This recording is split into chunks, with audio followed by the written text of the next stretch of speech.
Good morning students, कैसे हैं आप सभी। मैं रोहित सर आज आपको नेक्स्ट जो चैप्टर है हमारा +2 का sexual reproduction in flowering plants वो आपको करवा रहा हूँ।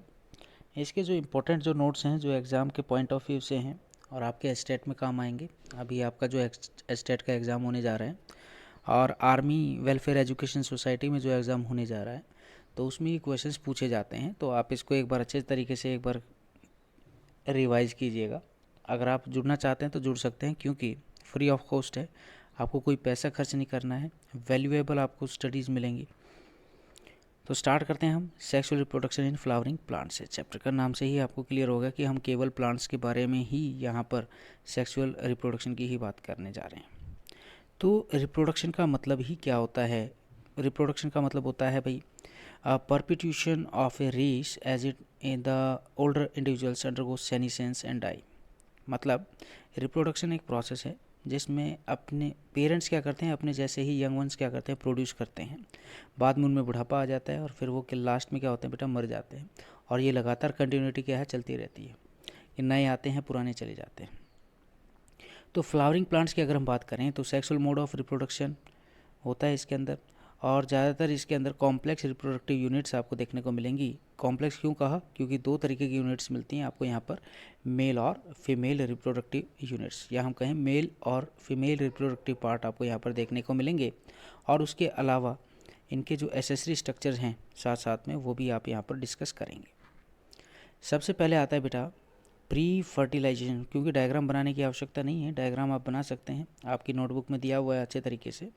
आप जो मेन जो चीज़ें हैं उस पर फोकस करें बेटा। Pre fertilization structures and events की अगर हम बात करते हैं, प्री का मतलब क्या होता है बच्चों? पहले। भाई फर्टिलाइजेशन होने से पहले क्या क्या चीज़ें आपको नज़र आती हैं फ्लावर्स के अंदर? तो सेवरल स्ट्रक्चर्स, हार्मोनल चेंजेस यहाँ पर आपको देखने को मिलेगा। The formation and development of the floral primordium, inflorescence is form that bears floral birds and then flower. सबसे पहले आप क्या देखते हैं? सबसे पहले आप देखते हैं कि बर्ड की फॉर्मेशन होती है, और बर्ड की फॉर्मेशन के बाद फिर फ्लावर अराइज होता है। तो भाई फ्लावर के अंदर जो मेल रिप्रोडक्टिव जो पार्ट है उसको बोलते हैं एंड्रोसियम। क्या बोलते हैं? एंड्रोसियम। और फीमेल रिप्रोडक्टिव पार्ट को बोलते हैं गाइनोसियम। दोनों आपस में डिफ़र करते हैं, क्योंकि इन दोनों का काम भी क्या है, अलग अलग है। मेल एंड्रोसियम, जब हम मेल रिप्रोडक्टिव पार्ट की अगर हम बात कर रहे हैं, एंड्रोसियम की बात कर रहे हैं, तो ये मेल गैमेट क्या करेंगे, प्रोड्यूस करेंगे। और फीमेल गैमेट्स कहाँ प्रोड्यूस होंगे बेटा? गाइनोसियम के अंदर प्रोड्यूस होंगे। स्टेमन की अगर मैं बात करूँ यहाँ पर, तो स्टेमन के अंदर आपको क्या क्या देखने को मिलेगा? स्टेमन consist a long and cylindrical stock, जिसको हम फिलामेंट कहते हैं। जनरली बाइलॉब्ड एंथर होता है। हर लॉब्स के अंदर दो थीका आपको देखने को मिलेगा, इसलिए इसको डाइथीसियस कहा जाता है। दो थीका बेटा, बाइलॉब्ड है ना। जैसे मान लीजिए कि मैं ये स्ट्रक्चर ड्रॉ कर रहा हूँ इस प्रकार से, ये ऊपर क्या है, ये है एंथर। क्या है ये? एंथर है। ये बाइलॉब स्ट्रक्चर्स क्या है आपको यहाँ पर नज़र आएंगे। एंथर के अंदर 4 साइडेड स्ट्रक्चर्स होते हैं, जिसके अंदर क्या होता है, 4 माइक्रोस्पोरेंजिया होते हैं हर लोब्स के अंदर। तो भाई एंथर हैज़ 4 साइडेड स्ट्रक्चर्स। तो 4 माइक्रोस्पोरेंजिया क्या होते हैं, प्रेजेंट होते हैं। एक लोब में 2 प्रेजेंट होते हैं, ध्यान समझिएगा। 2 लोब्स होती है ना, तो 2 में कितने हो गए, 4 हो गए। तो उसी प्रकार से माइक्रोस्पोरेंजिया डेवलप करेगा फर्दर, एंड क्या बन जाएगा भाई, पोलन सैक बन जाएगा, जिसके अंदर पोलन ग्रेन्स क्या होते हैं, प्रेजेंट होते हैं। माइक्रोस्पोरेंजियम की अगर हम बात करते हैं तो generally surrounded by the 4 layer walls, 4 layer की जो वॉल्स हैं उनके चारों तरफ होती हैं माइक्रोस्पोरेंजियम के, जिसको हम बोलते हैं एपिडर्मिस, एंडोथीसियम, मिडल लेयर और टेप्टम। और इनर मोस्ट जो लेयर है उसको बोलते हैं टेप्टम, जो क्या करता है, पोलन ग्रेन को नॉरिश करने का काम करता है, मतलब नॉरिशमेंट प्रोवाइड करने का काम करता है, ताकि वो अपनी ग्रोथ कर सकें और स्पोर की फॉर्मेशन वहाँ पर बन सके। स्पोरोजिनस टिश्यू क्या है, प्रेजेंट होती है at the middle of the sporangium. Sporogenous tissue कहाँ प्रेजेंट होती है? Are present in the middle of the sporangium. अब आता है बेटा माइक्रोस्पोरोजेनेसिस क्या होता है। माइक्रोस्पोरोजेनेसिस एक प्रोसेस है जिसमें माइक्रोस्पोर की क्या होती है बच्चों, फॉर्मेशन होती है फ्रॉम द पीएमसी, मतलब पोलन मदर सेल्स के द्वारा। और यहाँ पर माइटोटिक डिवीजन होता है, मियोसिस नहीं होगा। क्या होगा यहाँ पर? मियोसिस ही होगा, मियोटिक डिवीजन होगा यहाँ पर। अब बारी आती है बेटा the cells of sporogenous tissue undergo the meiotic division to form microspore tetrad. जब स्पोरोजिनस टिश्यू डिवाइड होंगे तो माइक्रोस्पोर टेट्राड बन जाएंगे। 4 तरीके के आपको ये सेल्स देखने को मिलेंगे, 4 मिलेंगे लगातार आपको। और जब एंथर मैच्योर होगा तो ये डिहाइड्रेट होगा तो ये जो माइक्रोस्पोर हैं डिसोशिएट हो जाएंगे और किस में कन्वर्ट हो जाएंगे बेटा, पोलन ग्रेन्स की फॉर्म में कन्वर्ट हो जाएंगे। ये जो स्ट्रक्चर आपको नज़र आ रहा है ना, ये स्ट्रक्चर आपको ध्यान रखना है। सबसे ऊपर वाली लेयर को एपिडर्मिस बोलते हैं, फिर उससे नीचे वाली को एंडोथीशियम, फिर मिडल लेयर आता है, फिर माइक्रोस्पोर मदर सेल्स, और लास्ट में क्या मिलता है आपको, टेप्टम मिलता है। और टेप्टम क्या करता है, नॉरिश प्रोवाइड करने का काम करता है। वहीं अगर मैं बात करूं पोलन ग्रेन्स की, तो ये रिप्रेजेंट करते हैं मेल गैमेटोफाइट को। हर पोलन ग्रेन के अंदर 2 लेयर वॉल आपको देखने को मिलेगी, एक तो है एक्साइन और दूसरी क्या है भाई, एंटाइन। एक्साइन बनी होती है स्पोरोपोलिनिन और इनर वॉल जो बनी होती है एंटाइन की, वो बनी होती है सेलुलोज और पैक्टिन की। पोलन ग्रेन की अगर हम बात करें तो एक्साइन क्या होते हैं, प्रोमिनेंट एपर्चर होते हैं, जम पोर्स होते हैं। मतलब पोलन ग्रेन का जो एक्साइन जो पार्ट होता है, जैसे ये पोलन ग्रेन है ना, इसके चारों तरफ क्या है, ये एक्साइन है। इनमें छोटे छोटे ना गैप्स होते हैं, यहाँ इनको बोला जाता है क्या भाई, इनको बोला जाता है जम पोर्स। क्या बोलते हैं भाई, जम पोर्स कहते हैं। पोलन ग्रेन के अंदर 2 सेल्स होती हैं, वेजिटेटिव सेल्स और जनरेटिव सेल्स। ज़्यादातर जो एंजियोस्पर्म हैं, mostly of the angiosperm pollen grain are shed in the 2 cell stage. जो पोलन ग्रेन है 2 सेल स्टेज में आके क्या हो जाते हैं, अलग हो जाते हैं, शेड हो जाते हैं। पिस्टिल की बात करें, मेगास्पोरेंजियम, ओव्यूल की बात करते हैं बेटा यहाँ पर अब हम, एम्ब्रियो सैक। गाइनोसियम के अंदर सिंगल पिस्टिल होता है, मोनोकार्पिलरी बोला जाता है इसको। अगर हम कहें कि मोर देन 1 पिस्टिल तो उसको पॉलीकार्पिलरी कहा जाएगा। विच में भी फ्यूज सिनकार्पस हो सकता है या फिर फ्री हो सकता है एपोकार्पस। हर पिस्टिल में 3 पार्ट्स आपको मिलेंगी, स्टिग्मा, स्टाइल और ओवरी। और ओवरी के अंदर ओवेरियन कैविटी प्रेजेंट होती है जिसको हम लॉक्यूल कहते हैं। और प्लेसेंटा क्या होता है, उसके अंदर लोकेटेड होता है inside the ovarian cavity. Megasporangium जिसको हम ओव्यूल कहते हैं, वो प्लेसेंटा से क्या करता है बेटा, अराइज करता है वहाँ से। अब जो मेगास्पोरेंजियम है, ओव्यूल है, इसका स्ट्रक्चर कैसा होता है, स्मॉल होता है ना। स्ट्रक्चर कैसा होगा, स्मॉल होगा, प्लेसेंटा से अटैच्ड होगा। इस मीन्स कि स्टॉक्ड, जिसको हम फ्यूनिकल कहते हैं। क्या कहते हैं भाई, फ्यूनिकल कहते हैं।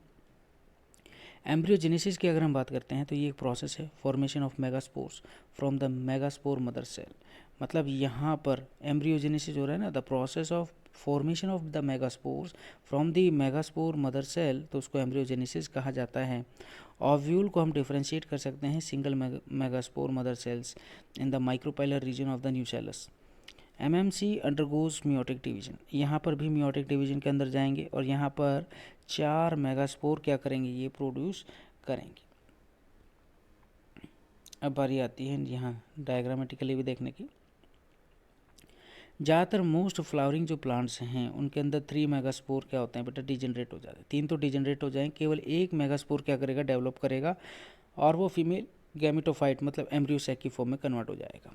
और वहीं जब न्यूक्लियस की बात करते हैं, in the nucleus of the functional जो मेगास्पोर है वो लगातार डिवाइड करता रहेगा माइटोटिकली, और 2 न्यूक्लियाई क्या हो जाएंगे वहाँ पर बन जाएंगे, which move opposite poles to form 2 nucleate embryo sac. फिर 2 more sequential meiotic division, mitotic division आपको देखने को मिलेगा, और 2 से क्या हो जाएंगे भैया, 8 न्यूक्लिएट एम्ब्रियोसैक बन जाएंगे, जिनमें से 8 में से जो 6 जो न्यूक्लियाई हैं, है ना, वो क्या बनाए, सेल वॉल के चारों तरफ सराउंडेड होंगे। And remain the 2 nuclei polar nuclei, वो कहाँ हो जाएंगे भाई, बीच में सिचुएटेड हो जाएंगे, जिसको हम पोलर न्यूक्लियाई कहते हैं। 2 nuclei called the polar nuclei, जो क्या होता है बेटा, situated below the egg apparatus. 3 cells या हम कहें आर ग्रुप्ड और at the pylar end, micropylar end पर 3 सेल्स अटैच हो जाएंगी और एग एपरेटस बना लेंगे वहाँ पर। और 3 सेल्स कहाँ है, चेलेजल एंड पर, जो एंटीपोडल सेल्स के नाम से जानी जाती हैं। तो एक मैच्योर एम्ब्रियोसैक की अगर बात किया जाए तो हम कहेंगे कि भी 8 न्यूक्लिएट और 7 सेल्ड होती हैं। स्टार्टिंग से देखिएगा, मेगास्पोर मदर सेल है, ये ऊपर न्यू सेल्स आपको नज़र आ रहा है। यहाँ पे डिवीजन होगा, 1 से क्या बन गए, 2 बनेंगे, तो मेगास्पोर डायड बना है यहाँ पर, है ना, मेगास्पोर डायड बना। फिर मेगास्पोर क्या हो गया, टेट्राड बन गया, और टेट्राड बनने के बाद क्या होगा, इनमें से 3 तो क्या हो जाएंगे, डिजनरेट हो जाएंगे, और एक क्या होगा यहाँ पर फंक्शनल होगा। एक जब सेल होगी तो यहाँ पर माइटोटिक डिवीजन के तहत ये डिवाइड होंगे, 2 सेल्स बन जाएगी, 2 से 4 बनेंगी और 4 से फिर 8 बनेंगी। 8 बनने के बाद इन में से जो 3 है वो तो नीचे चली जाएंगे और 3 ऊपर चले जाएंगे, मतलब 3 माइक्रोपाइलर एंड और 3 चैलेजल एंड की तरफ जाएंगी और बीच में 2 रह जाएंगी, जिसको हम क्या बोलते हैं, पोलर न्यूक्लियस कहते हैं। और फिर ये इस प्रकार से क्या है, आपको ये स्ट्रक्चर नज़र आएगा। ठीक है भाई, तो ये चीज़ें आपको क्या है, याद करनी है। फिर आता है भाई पॉलिनेशन। पॉलिनेशन की अगर मैं बात करता हूँ, transfer of pollen grains from anther to stigma is called pollination. Autogamy क्या होता है, ऑटोगैमी का मतलब होता है transfer of pollen grains from anther to stigma of a same flower, तो उसको ऑटोगैमी कहा जाता है। क्लिस्टोगैमस होता है और कैस्मोगैमस के अंदर आपको देखने को मिलेगा। क्लिस्टोगैमस क्या होता है, फ्लावर क्या नहीं होते बेटा, ओपन नहीं होते, उसको क्लिस्टोगैमस कहा जाता है। कैस्मोगैमस जिसमें एंथर क्या होता है बेटा, एंथर और स्टिग्मा एक्सपोज हो जाते हैं। गाइटोनोगैमी की अगर बात करें तो transfer of pollen grains from anther to stigma of the different flower of the same plant, different flower of the same plant, तो उसको गाइनेटोगैमी कहते हैं। और जीनोगैमी किसको कहेंगे, transfer of pollen grains from anther to stigma of different plants flower of same species, तो उसको जीनोगैमी कहा जाता है। अब बारी आती है एजेंट्स है ना, बिना एजेंट्स के तो पॉलिनेशन हो ही नहीं सकता। तो एजेंट्स कौन कौन से हैं, water, wind, insects, butterfly, honey bee, मतलब एबायोटिक और बायोटिक फैक्टर्स के द्वारा पॉलिनेशन प्रोसेस कंप्लीट होता है। एक वर्ड आता है आउटब्रीडिंग डिवाइसेस। तो आउटब्रीडिंग डिवाइसेस की अगर हम बात करते हैं तो वेरियस मैकेनिज्म्स आपको यहाँ पर देखने को मिलेगा that discourage self pollination and encourage cross pollination as continued self pollination lead to the interbreeding depressions. It includes pollen release होगा, stigma receptive not synchronised, anther and stigma are placed at the different position, inhibition pollen germination is pistil, production of unisexual flower. तो इस प्रकार से unisexual flower क्या होते हैं, produce होते हैं। अब है हमारे पास लास्ट है पोलन पिस्टिल इंटरेक्शन कैसे होता है। पिस्टिल के पास एबिलिटी होती है कि वो रिकॉग्नाइज कर लेते हैं कंपेटिबल पोलन ग्रेन्स को, और पॉलिनेशन जब प्रोसेस कंप्लीट होता है तो उसके बाद फर्टिलाइजेशन प्रोसेस क्या होगा वहाँ पर कंप्लीट होगा। पोलन ग्रेन पोलन ट्यूब क्या करते हैं, प्रोड्यूस करते हैं, और जिनके अंदर जम पोर्स होते हैं वो जो लगातार फैसिलिटेट करते रहते हैं, उनको ट्रांसफ़र करते रहते हैं ताकि वो एम्ब्रियो सेक्स तक पहुंच सके। डबल फर्टिलाइजेशन आपको देखने को मिलेगी, क्योंकि जब egg after entering the egg synergids each pollen grain release 2 male gamete, तो भाई हर पोलन ग्रेन के अंदर 2 मेल गैमेट होते हैं। एक मेल जो गैमेट है वो एग के साथ फ्यूज हो जाएगा, सिनगैमी शो करेगा, और जो दूसरा जो मेल गैमेट है वो 2 पोलर न्यूक्लियाई के साथ फ्यूज होगा, जिसको हम ट्रिपल फ्यूजन कहते हैं। और ट्रिप्लॉइड प्राइमरी एंडोस्पर्म न्यूक्लियस क्या करते हैं, वो ड्रॉ करते हैं। Since 2 types of fusion takes place in the embryo sac, 2 तरीके के यहाँ पर आपको क्या है फ्यूजन देखने को मिलेंगे, जिसको डबल फर्टिलाइजेशन कहा जाता है। और जो PEN है, PEN का मतलब क्या है, प्राइमरी एंडोस्पर्म न्यूक्लियस, ये डेवलप होंगे बेटा इनटू द एंडोस्पर्म, और जाइगोट डेवलप होगी किसमें बेटा, एम्ब्रियो के फॉर्म में। पोस्ट फर्टिलाइजेशन मतलब फर्टिलाइजेशन के बाद क्या होगा, include endosperm and embryo development, maturation of ovules into seeds and ovary into fruits।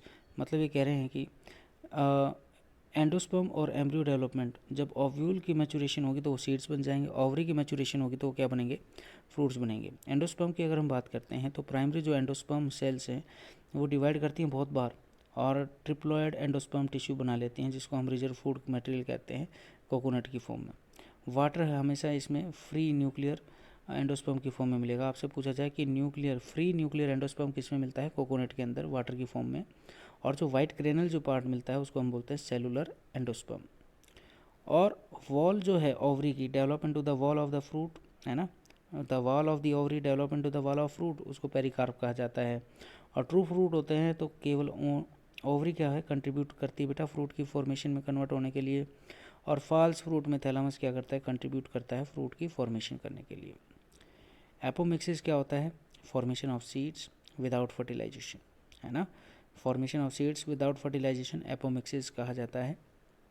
Poly embryony occurrence of more than 1 embryo in a seed, तो उसको पॉली एम्ब्रियोनी कहा जाता है।